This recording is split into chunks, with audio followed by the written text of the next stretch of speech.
They wheeled me into surgery at 6 a.m., emergency triple bypass. No time to wait. I texted my son from the gurney. Going in now. Can you come? His reply came back in 11 seconds. Dad, I'm closing the Fenwick deal today. $50,000 commission. Can't leave. You'll be fine. I wasn't fine. I was terrified. But I typed back, okay, son, go close your deal. When I woke up 6 hours later, someone was holding my hand. A young man, maybe 30, sitting quietly beside my bed, like he'd been there the whole time. He wasn't my son, but on his wrist was a watch I recognized instantly, the one I'd given my son for his college graduation, engraved on the back with his own name. I stared at that watch for a long moment before I found the words to ask the only question that mattered. Who are you? I whispered. And why do you have my son's watch? My name is Harold Simmons. I'm 71 years old. For 30 years, I ran a small hardware store on Elm Street. Nuts, bolts, paint cans, and the kind of advice you can't get from a big box store anymore. I raised my son Kevin in the apartment above that store. Kevin was a good kid once. Smart. He used to sit behind the counter doing his homework while I helped customers find the right size washer. I used to tell him, someday you'll build something of your own. I just never imagined how far he'd run with that. He became a real estate broker. Good at it too. Within a few years, he was closing deals bigger than anything I'd made in a decade at the store. He bought a house in a neighborhood I couldn't have afforded to visit, let alone live in. I was proud of him. I want to be clear about that. But somewhere along the way, Kevin started measuring everything in dollars. Family dinners became opportunities I can't miss. I told myself it was just the business. I told myself that for years. 6 months ago, my cardiologist found 3 blocked arteries during a routine checkup. This isn't optional, Harold, he said, looking at the scan like it scared him too. We need to operate soon. I called Kevin that same afternoon. Emergency triple bypass, I told him. They're scheduling it for Thursday. Thursday, he repeated, and I could hear him already scrolling through something on his end. Dad, that's rough timing. I've got the Fenwick closing that week. Big commission. I understand, son, I said, because I always understood. I'll be fine. I wasn't fine. I lay awake 3 nights in a row before that surgery, staring at the ceiling of an apartment that felt emptier every year since your mother passed, wondering what it might feel like to wake up with nobody in the room who shared my last name. Thursday morning arrived cold and gray. A nurse wheeled me down a fluorescent hallway at 6 a.m., IV taped to my arm, heart monitor beeping in a rhythm I tried not to think too hard about. I texted Kevin from the gurney because some part of me still hoped. Going in now. Can you come? His reply came back in 11 seconds. I remember counting, because 11 seconds felt like exactly how long it took him to decide I wasn't worth rearranging his morning for. Dad, I'm closing the Fenwick deal today. $50,000 commission. Can't leave. You'll be fine. I stared at that message until the nurse gently took the phone from my hand. We're ready for you, Mr. Simmons, she said. I typed one last reply before I let it go. Okay, son, go close your deal. Then the doors opened, and the last thing I remember was fluorescent lights sliding past overhead, and the quiet loneliness of being wheeled toward open-heart surgery by strangers, while my only son closed a deal 40 minutes across town. I woke up slowly, the way you surface from deep water, uncertain which direction is up. The room was dim. Machines hummed steadily beside me. My chest ached with a deep, unfamiliar pressure, like someone had rearranged what was inside me while I wasn't looking, which in a sense they had, and then I felt it, a hand holding mine. I turned my head slowly, expecting Kevin, half expecting the guilt to have finally outweighed the commission. But the face beside my bed belonged to a stranger, a young man, maybe 30 years old, dressed casually, sitting in the chair reserved for family, holding my hand like he had every right to be there. "Mr. Simmons," he said gently, noticing my eyes open. "You're okay. Surgery went well, 6 hours, but the doctor said it couldn't have gone smoother." I blinked at him, confused, my mouth dry from the anesthesia. "Who," I managed, "are you?" "My name's Marcus," he said. "I work with your son." That explanation should have satisfied me. It didn't. Something about the way he said it, careful, almost rehearsed, told me there was more underneath it. But my body was too heavy with recovery to press further just yet. Then my eyes drifted to his wrist, and every thought in my head went quiet.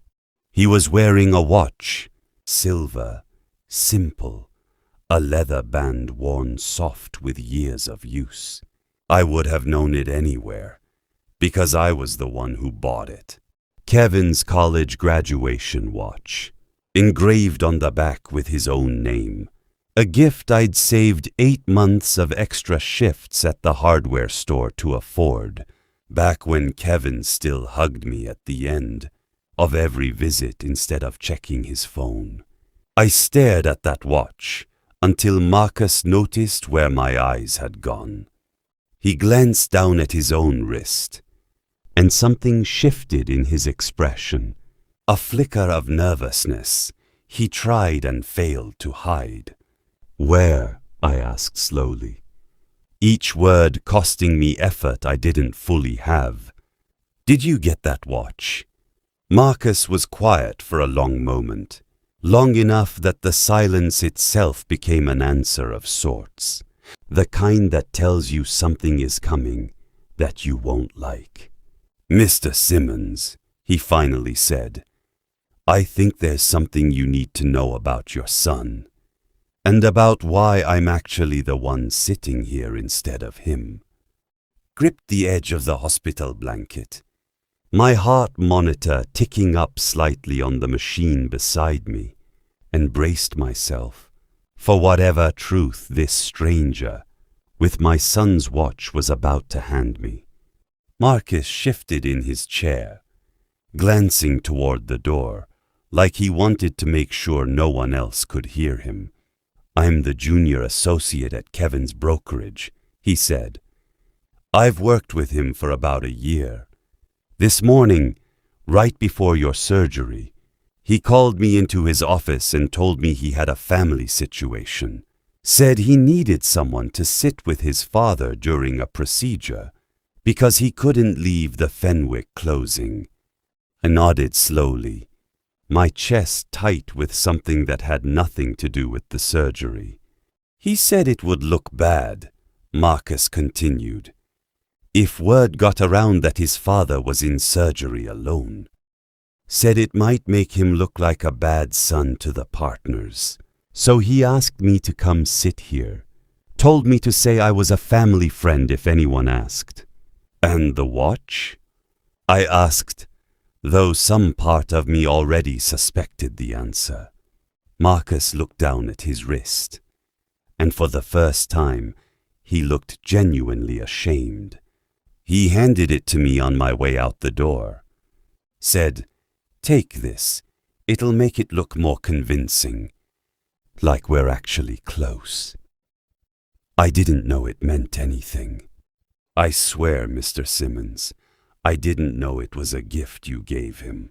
He just said it was extra, like it was nothing. The room was quiet, except for the steady beep of the heart monitor. Each pulse a small mechanical witness to what I was hearing. Kevin hadn't just skipped my surgery for money. He had paid someone, dressed him in the one object I'd sacrificed months of extra shifts to give him, and sent him to sit in my hospital room, wearing a costume of fatherly love that Kevin himself couldn't be bothered to actually provide. "He's not a bad person," Marcus added quickly, maybe sensing how the silence was landing. "I think he's just in over his head, scared of looking weak in front of the partners. But sir, I couldn't sit here holding your hand knowing you thought I was someone I wasn't. It didn't feel right, so I'm telling you the truth. I looked at this young man, a stranger who owed me nothing, who had chosen honesty over convenience despite having no reason to, and I thought about my own son, who owed me everything, and had chosen a $50,000 commission and a rented performance of love over showing up himself. "Marcus," I said quietly, "thank you for telling me the truth. But I think it's time I found out exactly how deep this goes." 3 days later, they discharged me with a folder of medication instructions and strict orders to avoid stress. Stress, apparently, was something the hospital assumed I could simply choose to avoid. Kevin visited exactly once before I left, for 11 minutes, checking his phone twice, while pretending to listen to the discharge nurse's instructions. He hugged me stiffly at the door, told me he was glad I was okay, and mentioned, almost as an afterthought, that the Fenwick deal had closed successfully. $50,000, Dad, he said, like I was supposed to celebrate with him. Biggest commission of my career. I didn't mention Marcus. I didn't mention the watch. I simply nodded and told him to drive safely.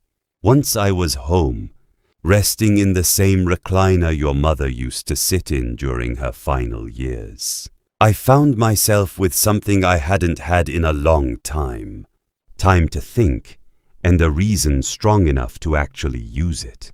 I called an old friend, Bill Ferris, who'd handled my will and the hardware store's paperwork for 20-some years before I sold the business. Bill had also, quietly, done some real estate law on the side. "Bill," I said, "I need a favor."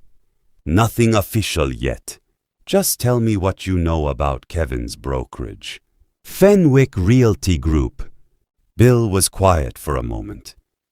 "Harold, are you sure you want to open that door?" "I'm sure," I said.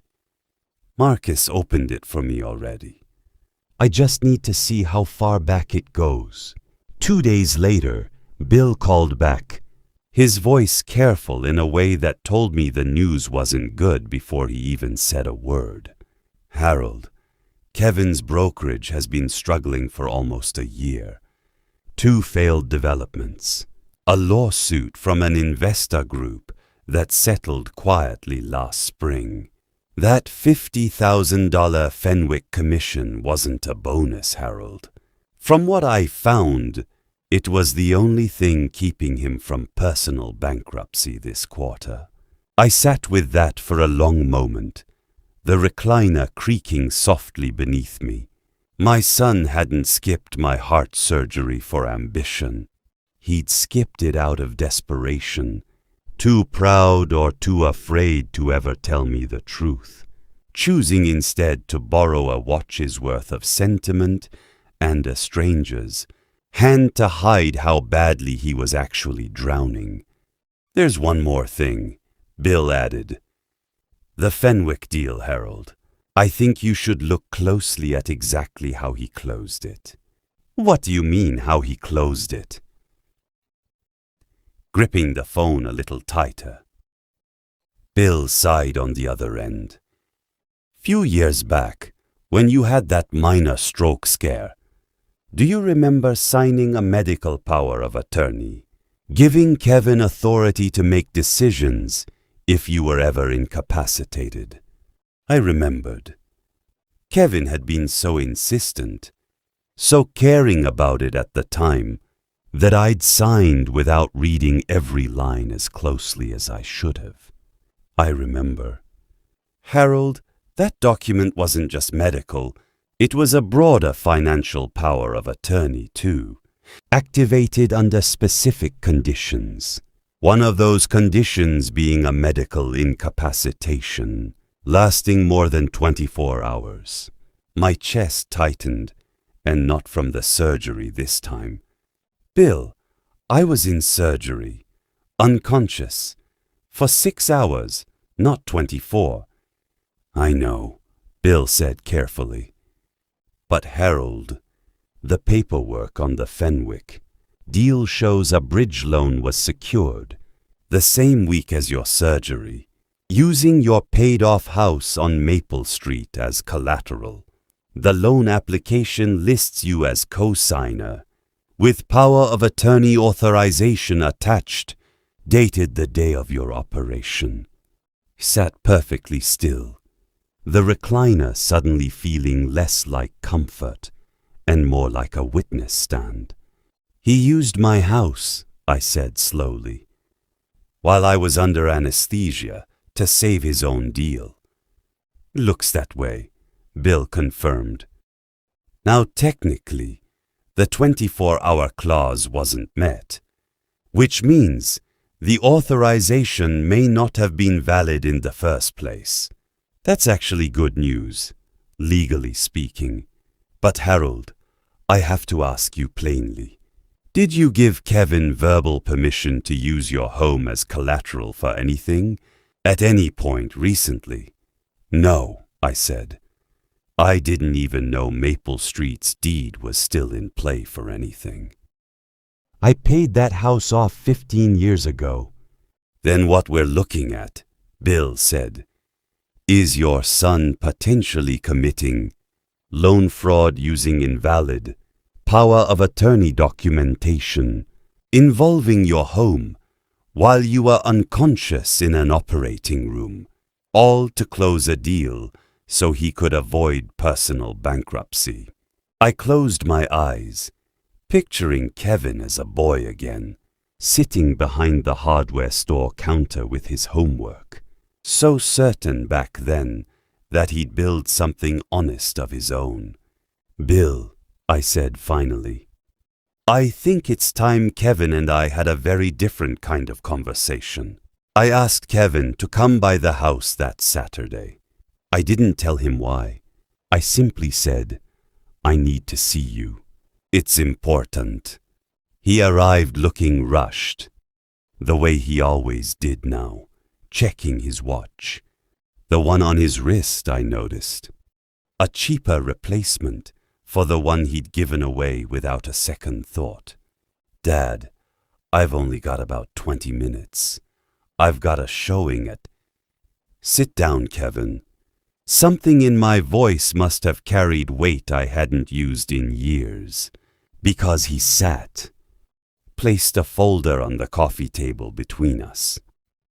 The same kind of folder Bill had used, thick with copies of loan documents, the power of attorney paperwork, and the closing statement from the Fenwick deal. "Do you know what this is?" I asked. Kevin's eyes moved across the papers, and I watched the color slowly drain from his face, the same way it must have drained from mine when Bill first explained it over the phone. "Dad, I can explain. You used my house," I said, cutting him off, my voice steadier than I expected. While I was unconscious in surgery, you used a power of attorney that wasn't even legally active yet, to put my paid-off home up as collateral for a bridge loan, to close a deal, to cover a hole in your finances you never once mentioned to me. It was temporary, Kevin said quickly. I was going to pay it back within 30 days, once the commission cleared. Dad, the house was never actually at risk, I promise you. That's not the point, Kevin. I kept my eyes locked on his. The point is you didn't ask. You didn't tell me your business was failing. You didn't tell me you needed help. Instead, you paid a stranger to sit with me during open-heart surgery, handed him the watch I saved 8 months of extra shifts to buy you, and used my unconscious body as collateral for a loan I never approved. Kevin's composure finally cracked. What was I supposed to do? Tell you I was about to lose everything? Watch you worry yourself into another hospital? Visit while you're recovering from a bypass? Yes, I said simply. That's exactly what you were supposed to do. Because that's what family does.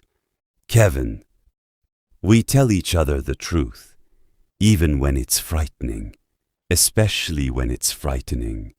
He put his head in his hands, and for the first time in longer than I could remember, my son looked genuinely, completely lost. Dad, he whispered, what happens now? I looked at him for a long moment before answering. Now you're going to tell me everything. All of it. Every deal, every debt, every lie you've told yourself to justify how far this went. And then we're going to decide, together, exactly how deep this hole actually is. Kevin talked for nearly an hour. I mostly listened, the way I used to listen to customers explain exactly what had broken and exactly why they'd tried to fix it, themselves first. It had started 2 years earlier, he explained, with a development deal that looked perfect on paper. 12 townhomes, a solid location, investors already lined up. Kevin had put nearly all his personal savings into it as a show of good faith to the investor group, a move his mentor had called smart risk. The zoning board rejected the project 8 months in. Every dollar Kevin had put in was gone. Not just gone, but tied up in legal fees from investors demanding their money back, threatening a lawsuit that eventually settled for an amount that gutted whatever savings remained. I didn't want to tell you, Kevin said, staring at his hands. You always said real estate was risky. I didn't want to hear you say I told you so. I would never have said that. I said quietly, though some small, honest part of me wondered if, years ago, angry and hurt in a different way, I might have. He continued. A second development, smaller, meant to recover the losses from the first, had also underperformed. By the time the Fenwick deal came along, Kevin wasn't chasing a big commission for ambition. He was chasing survival. One final deal standing between him and personal bankruptcy. His mortgage, his marriage, everything he'd built since leaving the hardware store behind. Vanessa doesn't even know how bad it got, he admitted. I've been telling her we're fine. I've been telling everyone we're fine. Including yourself, I said. He nodded slowly. Including myself. I thought about all those missed dinners, all those rescheduled holidays, all the years I'd quietly resented what I assumed was simple greed and ambition, when underneath it, my son had actually been drowning, too proud and too frightened to ever ask the one person who might have thrown him a rope. "Kevin," I said, "why didn't you just ask me for help? Directly, instead of all this?" He looked up at me, eyes red. "Because you spent 30 years telling me. You built the hardware store on hard work and honesty. I didn't want to be the son who came back begging for a bailout. I wanted to prove I could build something the same way you did. Instead," I said gently, "you built something on borrowed watches and unconscious signatures." He flinched, but didn't argue. "Yeah," he said quietly, "I did." We sat with the silence for a long time after that. Not an angry silence, something closer to the quiet that settles after a storm finally passes, when you're not sure yet what damage is left standing. "Here's what's going to happen," I finally said. "First, we fix the house. Bill is already working on invalidating that power of attorney authorization, since the 24-hour clause was never actually met. That loan comes off Maple Street by the end of the month, one way or another." Kevin nodded, not arguing. "Second," I continued, "you're going to tell Vanessa everything. Tonight, not tomorrow. Not after another commission comes through to soften the blow. Tonight." A marriage built on a hidden. Bankruptcy isn't a marriage. Kevin, it's a countdown. He swallowed hard. "Okay, third," I said, and this part came harder. "I'm going to help you. Not by writing a check to make this disappear, because that would just teach you the same lesson you're already drowning in, that money solves what honesty should have solved years ago. I'm going to help you the way I know how. I still have contacts from 30 years in this town. Contractors, suppliers, people who remember when Simmons Hardware meant something on a handshake alone. Dad, I don't need—" "You're not going to argue with me about this," I said, firmer than I'd spoken to him in years. "You're going to let your father help you rebuild honestly, the slow way, instead of drowning quietly while pretending you're swimming." Kevin's eyes filled again, but this time he didn't look away. "Why would you still help me? After everything I did?"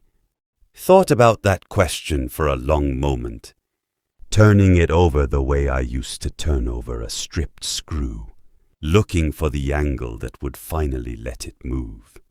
"Because you're my son," I said, "and because somewhere under all that fear and pride, you're still the boy who did his homework behind my counter, believing his father built something honest. I'd like to give you the chance to actually become that man, instead of just performing him for people who write checks." He reached across the coffee table then, and for the first time since he was maybe 12 years old, my son hugged me without checking his phone first, without an agenda, without anything to gain. "There's one more thing," I said quietly, once he pulled back. "Marcus, the young man who sat with me, I want to meet with him again, properly this time." Marcus arrived at my house the following Tuesday, looking nervous in a way that reminded me of every young man who'd ever walked into my hardware store asking for his first job. "Mr. Simmons," he said, "Kevin told me you wanted to see me. I want you to know, I wasn't trying to cause trouble by telling you the truth. I just couldn't." "Sit down, son," I said. Something about the word son, used so easily for a stranger, seemed to catch us both off guard. He sat across from me at the kitchen table, the same table where Kevin used to do his homework decades ago, worn smooth at the edges from years of elbows and forgotten glasses of milk. "I owe you something," I said, and slid a small box across the table. Marcus opened it slowly. Inside was the watch.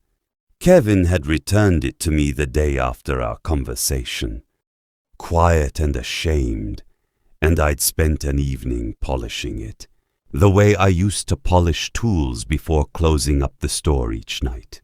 "I can't take this," Marcus said immediately. "Mr. Simmons, this belongs to your son. It's got his name on it." "It does," I agreed. "And someday, if he earns it back honestly, I'll consider giving it to him again. But right now, I want you to have something else, not the watch itself, what it represents." He looked at me confused. "You sat with a dying stranger's father," I said, holding his hand through 6 hours of surgery, "for a job you'd known less than a year, doing your boss a favor that wasn't yours to do, and then, when it would have been easier to keep quiet, you told me the truth anyway, knowing it might cost you your job." "I almost didn't," Marcus admitted. "I thought about it the whole 6 hours, just letting you think I was a family friend, keeping it simple." "But you didn't," I said. "That matters more than you know. Spent 30 years in business, Marcus, and I can tell you, character like that is rarer than talent. I'd like to offer you something, not charity, an opportunity. I still have relationships in this town from the hardware store days. People who could use someone with your honesty in real estate, someone I could vouch for personally." Marcus stared at me stunned. "Mr. Simmons, I don't know what to say." "Say yes," I told him, closing the watch box gently and sliding it back toward myself. "And give me your card. I think you and I are about to become very good business partners." A year passed. Kevin sold his old brokerage, the one built on borrowed watches and desperate deals, and started smaller, working under a mentor I'd introduced him to, an old contractor friend who still believed a handshake meant something. No more chasing commissions big enough to hide a sinking business. Just steady, honest work, rebuilt one client at a time. Marcus, true to my word, became something of a business partner to both of us. He and Kevin worked together now, an odd pairing at first. The young man who'd once been paid to sit in a hospital room, and the son who'd paid him to do it. But something had shifted between them, a mutual respect built on the one honest conversation that started it all. Vanessa stayed. "It wasn't easy," Kevin told me once quietly over coffee. "There were months of counseling, hard conversations about money and trust that should have happened years earlier. But she stayed, and somewhere in the staying, their marriage found ground steadier than the version built on quiet secrets. On the 1-year anniversary of my surgery, Kevin showed up at my door unannounced. On a Thursday afternoon, no meeting to rush to, no deal closing across town. "I don't have anywhere to be," he said, almost like he still couldn't quite believe it himself. We sat on the porch together, the way we used to when he was small, back when Simmons Hardware was still just 2 rooms above a store full of nuts, bolts, and quiet advice. He reached into his pocket and pulled out the watch, not wearing it, holding it out to me, The way you'd returned something you finally understood. You hadn't truly earned the first time. I don't think I deserve to wear this yet, he said. But I wanted you to know I'm trying. Every day, I'm trying to become the man who actually earned it. I took the watch, turned it over once in my hand, felt the familiar weight of it, the engraving worn just slightly smoother than I remembered. Then I handed it back to him. Wear it, I said. Not because you've fully earned it back yet. Because I want you to feel its weight every single day, as a reminder of exactly what almost slipped away, and exactly what it cost to get it back. Kevin's eyes filled, but he didn't look away this time. He fastened the watch onto his wrist, right where it belonged. I thought about that 11-second text message, the fluorescent hallway, the stranger holding my hand in a room where my own son should have been sitting. Some inheritances aren't houses or money. Some are simply the chance to become someone worth trusting again. My son was still working on his, but for the first time in years, watching him fasten that watch back onto his wrist, I believed, truly believed, that he'd get there. The end.